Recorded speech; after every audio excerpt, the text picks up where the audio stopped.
Okay, I'm delighted to be back on the leadership track again, and once again accompanied by Mr. Martin Palethorpe, which is always a pleasure. Hello, Martin. How are you? Hi, Phil. I am really good. Yeah, good. Thanks. Good, good. Well, this morning we're going to be talking a little bit about high-performing teams, and the reason that we're covering that is because it's something I get asked a lot by agency leaders and founders. You know, how do I get the best from my teams? What is it I need to do in order to make the teams perform? And I think, Martin, with your background and understanding and some of the things you've done in your career in life, I think you've got some really good examples of that. So, in posing this to you, Martin, and getting you to talk about this topic, I know you've got a lot to cover, but what do you see as the purpose of this session for our participants? So I'm really keen that whoever's listening to this video stops and reflects on their own team. So I'm going to share a number of things. We're going to have various conversations, but the primary purpose of it is for whoever's listening right now to have this time out to go, how well is my team actually functioning? Okay, and I think that principle about stopping and reflecting is something that we're encouraging leaders to do regularly, because often they get so stuck on the hamster wheel they don't stop at all, and then they wonder why maybe they haven't got these things in focus. Yes, and so in previous video we talked about consciousness, being conscious, and being conscious, stopping from the busyness of life and leadership and work and so on, stopping to pause to become conscious, to say, how is it actually working? What is working well? What isn't? What can I do about it? Okay, cool. Okay, well, with that sort of outline, then let's jump into it. Why is team development so important, do you think? So I guess it's so easy for teams to not be working that well. And if you think about your experiences over the years of being in teams, I'm sure you'll be able to think of experiences that were horrible, right? Were draining, meetings were long and boring. No one dared say what they really think because they were worried about conflict.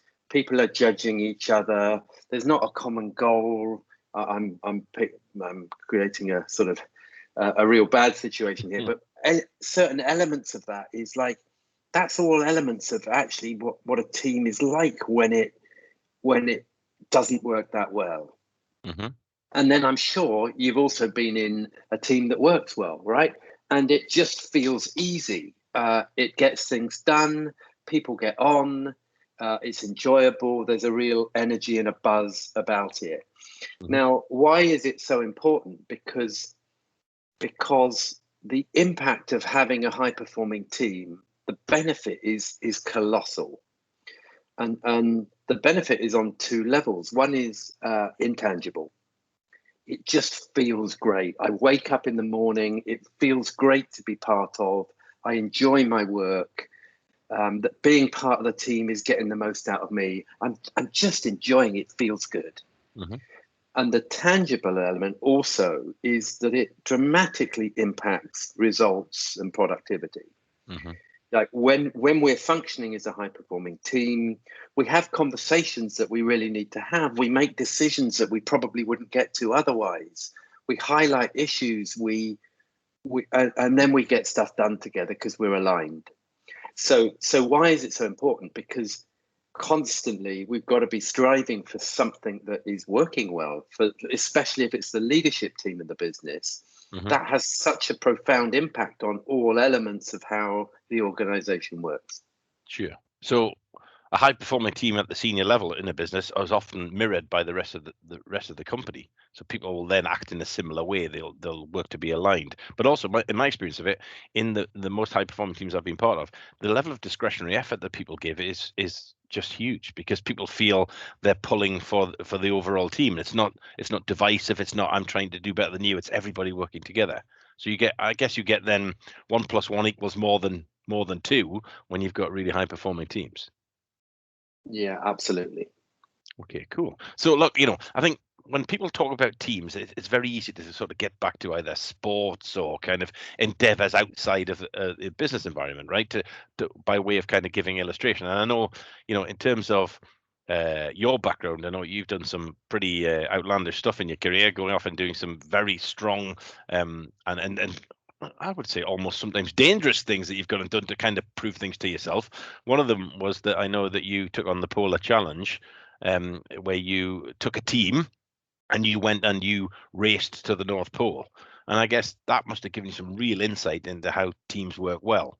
So, can you kind of bring that to life for people and kind of link that to how high performing teams work in business too?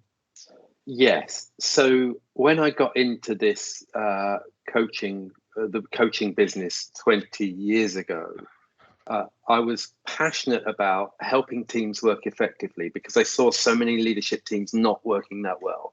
Sure. And as a sole trader, effectively, working in partnership with people, but as a sole trader, I was never really in a team myself to this extent. So I wanted to put myself in an environment that was extreme to really look at and explore how teams work and how easy and difficult it is, but also to create a case study that would be useful for people. And really, it's just a metaphor. We entered a race that was teams of 3 racing 350 miles, carrying pulks, carrying all our gear in the Arctic to the magnetic North Pole in conditions up to minus 48 degrees centigrade. So it was extreme.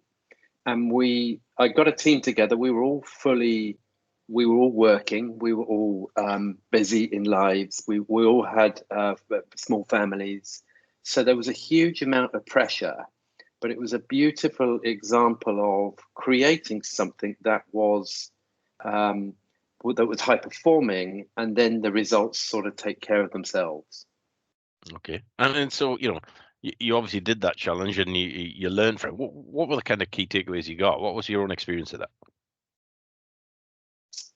I think one of the key learnings of that, creating a high performance team is important.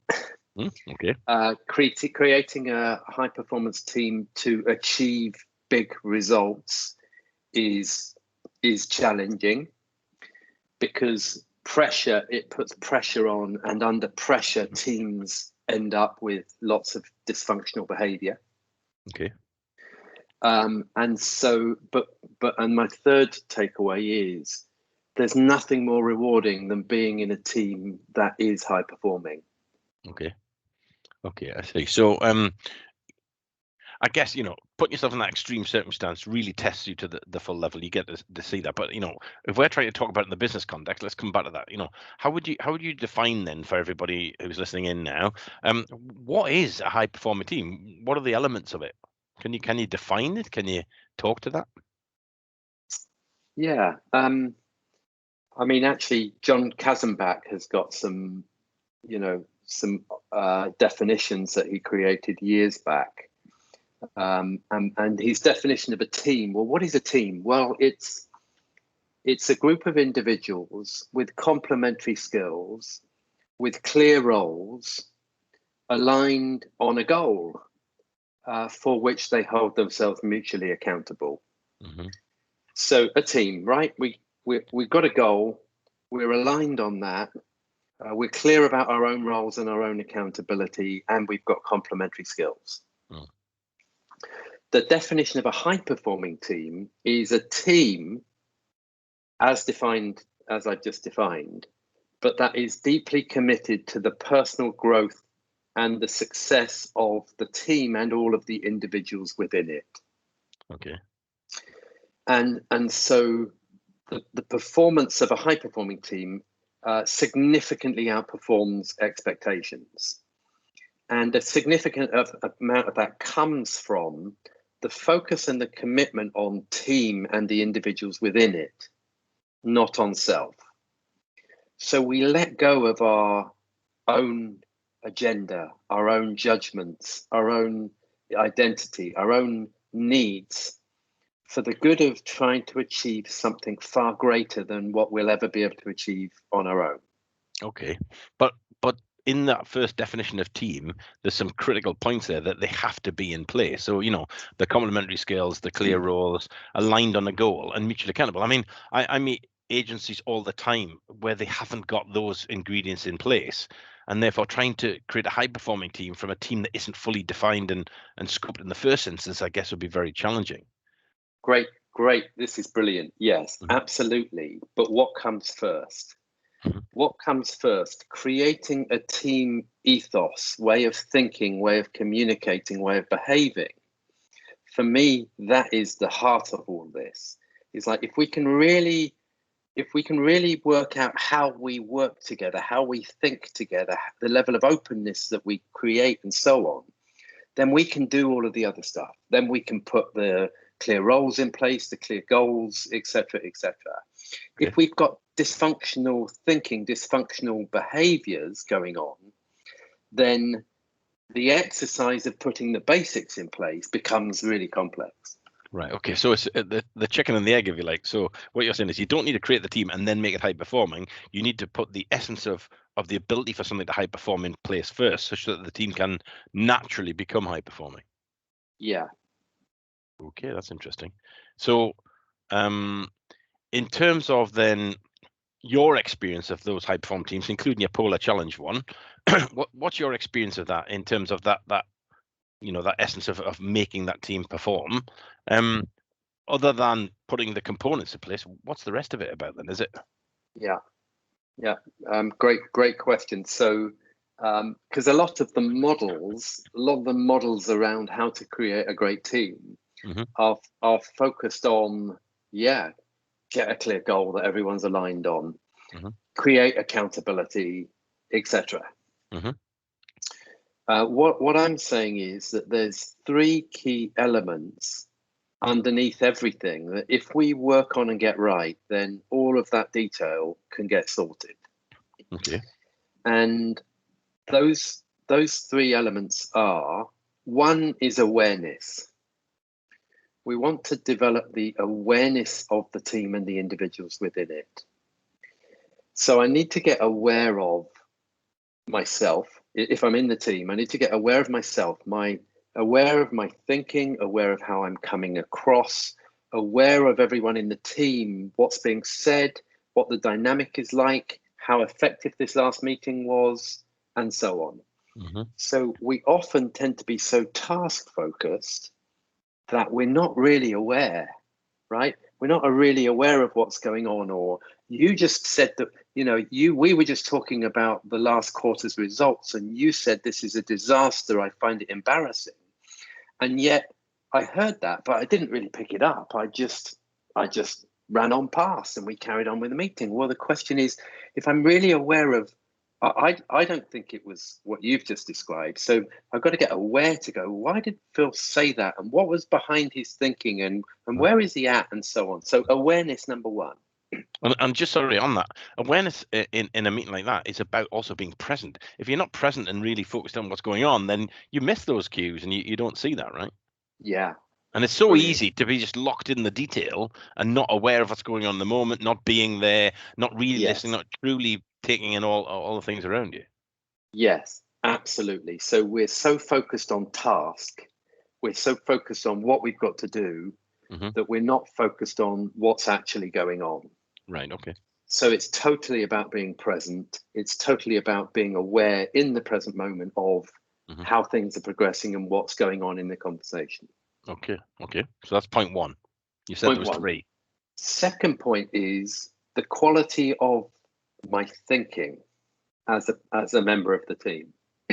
So what's the quality of the thinking that I've got? And we've talked about mindset in a previous video.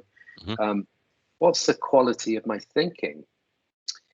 Because we're very easy in teams to get caught up in thinking. So I might have thinking about myself that says, well, I'm new to this team. I shouldn't speak up yet. I don't know as much as other people. Or I'm less senior than others, so I won't speak up. Or thinking on the other hand that says, what do they know? I'm the leader of this team. They don't know as much as me.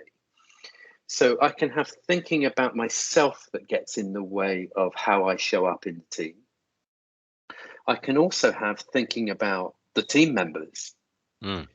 So let's say I've got some thinking about you and you're in the team with me, right? I've got some thinking going on that says I don't really trust you, or I don't quite trust your agenda, or it could be something different, like I don't really rate your opinion. Now, when all of that thinking is going on, it impacts then how I show up with you. It also, you pick that up on one level energetically, you pick that up and it impacts how you show up in the team. So there's quality of thinking I've got about myself, quality of thinking I've got about others. And then there's general quality of thinking, right? What am I thinking about the team? What am I thinking about the company? What am I thinking about the new service we've just launched? What am I thinking about the state of the world right now? And depending on all of that thinking, again, that can get in the way of how I show up and be effective in the team dynamic. So that's number 2. Okay. Yeah. Yep, that makes sense. Number 3 is then quality of communication. So I'm being aware, I'm coming from a high quality of thinking, not getting caught up in a whole load of noise. And then what's the quality of the communication that we develop as a team? And this is absolutely fundamental and so easy. It's a total art. It's like developing a muscle. So how good is group communication? Are we listening to each other? Are we giving each other space to talk? Are we giving each other space to think? Are we fully understanding where someone's coming from and why? Are we effective? Am I effective in what I'm saying? Am I saying it clearly? Am I saying it concisely? Yeah, and then how do we come together with this quality of communication to have conflict in a productive way and to make decisions in an effective way? It's good. I'm glad you mentioned that, because I think, a lot of people think quality of communication means, being polite and letting people talk, etc., which is absolutely important. But you still have to be able to challenge in that communication. You still have to be able to disagree with things and manage through those things and manage conflict, right? Yes, absolutely critical. But again, it's where a lot of teams fall down is it comes to conflict and they don't do it productively. So someone's sensitive, someone's defensive, someone's been aggressive. And what happens is conflict is and also often people have thinking about conflict that it's a bad thing. So we're all avoiding it because we're afraid to upset each other or have the contentious conversations. Quality of communication means that we develop this muscle of being able to talk about anything in a productive way. Yeah, and I think if we're all aware of each other, we're aware of sensitivities, we can manage through them. If we can then be more overt with each other, we can then share things which are difficult and tricky for any individual or for the whole team, and therefore we can get more of that out on the surface, get discussed and dealt with. Is that fair? Yeah, okay. Absolutely. Yeah. So all right. So if you take those 3 things, then you're saying these are all ingredients to creating the environment for the team to high perform. Is that what you're saying? Yes, I'm saying that, and then I'm saying anything else, like where we're going, what our vision is, what our goals should be, who should be accountable for what our roles are, all of the practical stuff. We get to do that. That's easy, right? If we've developed this muscle underneath. Okay.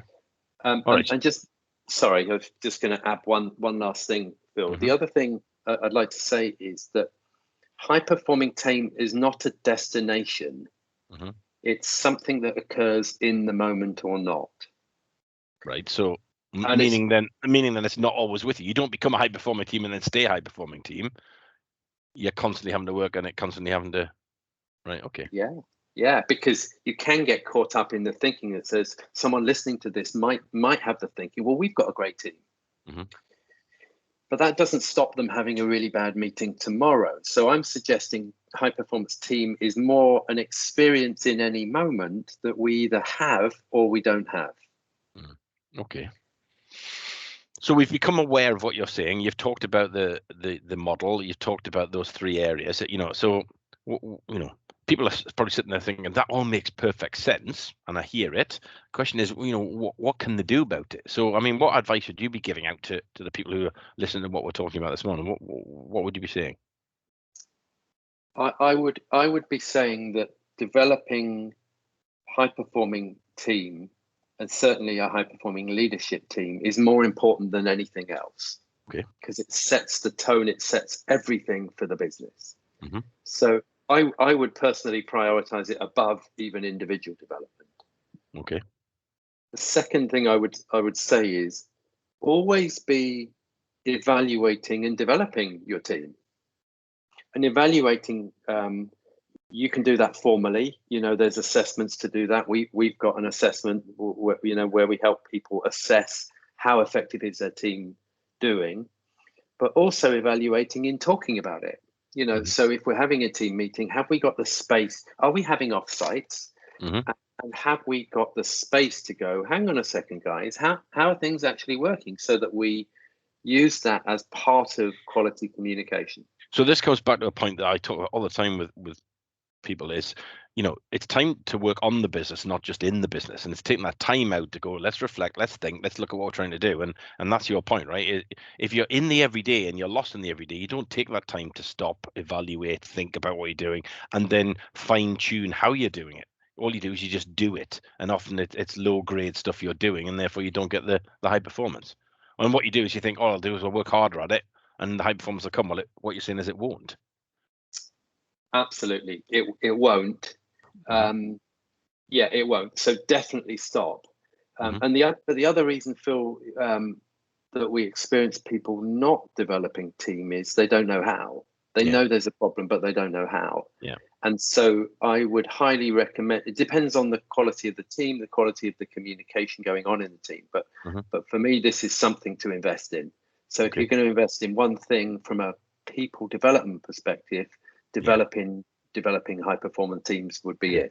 And like you said, people tend to put PDPs in place and they put systems in place, do all this sort of stuff first, and then not looking about how to make these teams work well together. And so, if you had the priority of investments, you'd be investing in that thing, the high performing team piece, before you'd be investing in all the other stuff down the track. Yes, so they invest in PDPs, or they invest in doing 360s, or they invest in doing personality profiling, and all of that has a place and it's useful. So I'm not saying don't do that. Sure. But the other thing to be aware of when in development is not doing it as a task. We tend to do it and tick a box and say, well, I've implemented this and I've implemented that. And so the logical, rational part of our mind is happy because we tick the box and go, well, we're doing this year. We're doing development. Yeah, we're doing it. Yeah. Okay. Yeah. But to remember that development, especially team development, is the ultimate output is the dynamic of how the team is working. Is it the way it's thinking and the way it's communicating and making decisions and having conflict? Has that actually improved? Yeah. And that's where having some ability to measure and assess it is a good thing. If you can assess it, you can see where you are, and then you can see how it's changing. Okay. Yes. And that's why using team effectiveness assessment that you mentioned may be a good thing. Okay. All right. So couple of things to ask then. Bringing this all together, and I mean that, of course, everyone's going to be intrigued. First of all, you've got to tell us what happened in the Polar Challenge, because everyone will want to know. You've got to tell us what happened. That's a long story. So I'll try and give you the 4-minute version rather than the short version. Yeah. I developed this as a keynote speech that I delivered for years. I did it back in 2007. I set the team up. It was all about how to create the high performing team. And basically we got to the start line after 9 months of extreme preparation. We had, we worked with a sports psychologist, we worked with a team coach, we had a fitness guy from the SAS, we had a sleep deprivation expert from Edinburgh University. We did everything. We got to the start line and we were considered the favourites. The gun went off, we went off into the lead. It's a sort of 12, 13 day race. And off we went into the lead, into the distance, and within 12 hours we couldn't see anyone. We were on the sea ice, etc. Now the short 4-minute version is I ended up getting a blister on my heel. We were traveling for 17 hours, 18 hours a day, and then sleeping for 4. So very, very little time to take care of ourselves in such extreme conditions. I ended up getting an infection in that blister. There was one checkpoint halfway in the race, but for 6 days we saw nobody. But at one point, there was one checkpoint before we did the second half of the race. I ended up getting septicemia. We got to the checkpoint, the first checkpoint, even though I'd slowed the team down considerably for a couple of days. We were in first place when I got there. I got pulled out because I was told that if I carried on, I'd lose all senses in my leg or something even worse, and that I couldn't carry on. So I got pulled out of the race halfway through. My team members went on alone, just the two of them, to finish the race. They came first. We came first. We weren't able to win it because I wasn't there with them. Mm-hmm. So it was a fascinating exploration. For me, it was a high-performing team. It felt amazing to be part of. And yet the other way I talk about it is that I failed. I failed, but I failed whilst daring greatly and creating something and living on the edge and playing full out.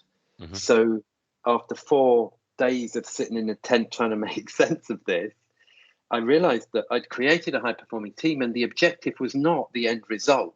Mm-hmm. The objective was playing full out in life and striving to be amazing at whatever you're doing.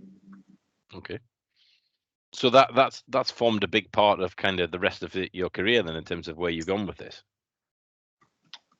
Yeah, in many respects, yes. It means I'm less fearful because I have experienced failure, and I realize that failure is just a concept in the mind. It's not a real thing. Mm-hmm. So I'm less caught up in worrying about how I look or whether I'm doing well or not. I'm just going with the flow of life and being bold in the process. Okay, thank you for that. I'm sure everyone wanted to hear about that. Okay, so in terms of kind of wrapping this up into this whole topic of high performance teams, you've told us why it's important.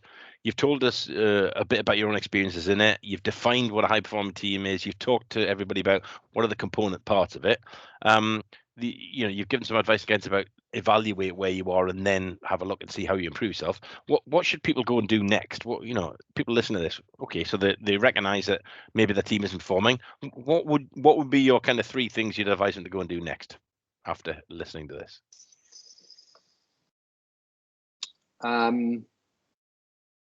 Number 1, use their own intuition, depending on their own situation, as to what they think they need and their team needs. That would be one piece of advice. I don't think there's set advice for anyone to do in any situation. Okay. Number 1 is, where are you at? Assess where you're at. Mm-hmm. And then there's 2, depending on the situation. Talk to your team.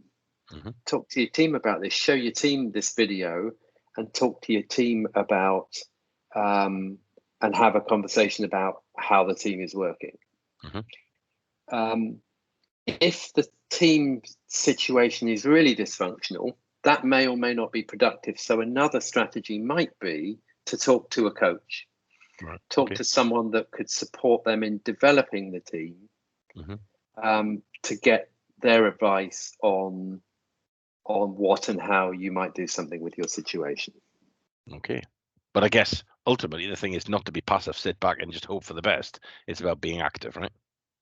Yeah. Do something about it, right?